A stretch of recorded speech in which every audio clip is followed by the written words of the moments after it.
Assalamualaikum warahmatullahi wabarakatuh. Perkenalkan, nama saya Siti Musdalifah Nur, NIM B2406680 dari kelas F02. Pada video kali ini kita akan membahas mengenai integrasi layanan IMS pada Ibu Nifas pada mata kuliah Pelayanan Promotif dan Preventif pada Infeksi Menular Seksual oleh dosen pengampu Ibu Bidanwati SST MKep. Integrasi layanan infeksi menular seksual atau IMS pada Ibu Nifas sangat penting untuk mencegah penularan IMS dari ibu ke anak. Integrasi ini dilakukan dengan menggabungkan layanan IMS dengan layanan kesehatan ibu dan anak, serta layanan antenatal terpadu, baik di tingkat pelayanan dasar maupun rujukan.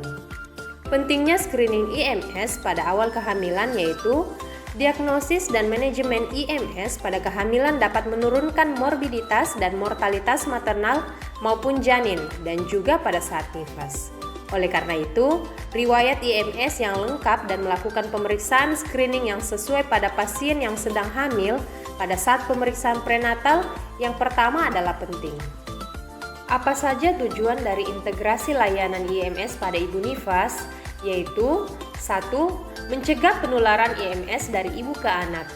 Penularan IMS dari ibu ke anak seperti penularan HIV dan sifilis dapat menyebabkan berbagai komplikasi pada bayi seperti prematuritas, berat badan lahir rendah, infeksi, dan bahkan kematian. Yang kedua yaitu menyediakan layanan yang komprehensif dan berkesinambungan.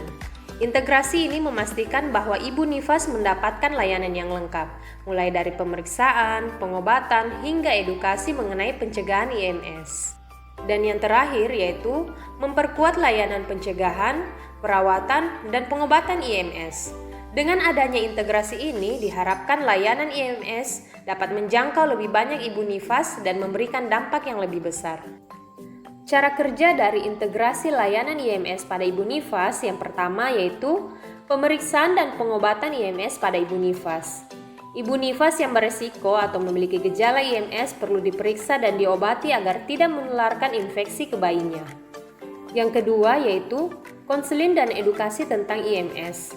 Edukasi tentang pencegahan penularan IMS termasuk penggunaan kondom penting untuk mencegah penularan di masa depan.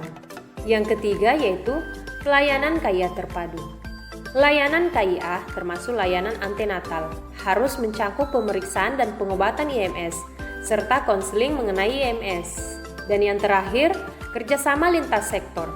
Integrasi ini memerlukan kerjasama antara berbagai pihak, termasuk tenaga kesehatan, pemerintah, dan organisasi non-pemerintah. Integrasi layanan IMS terdiri dari 1. Melakukan deteksi dini pada Ibu Nifas dengan keluhan IMS.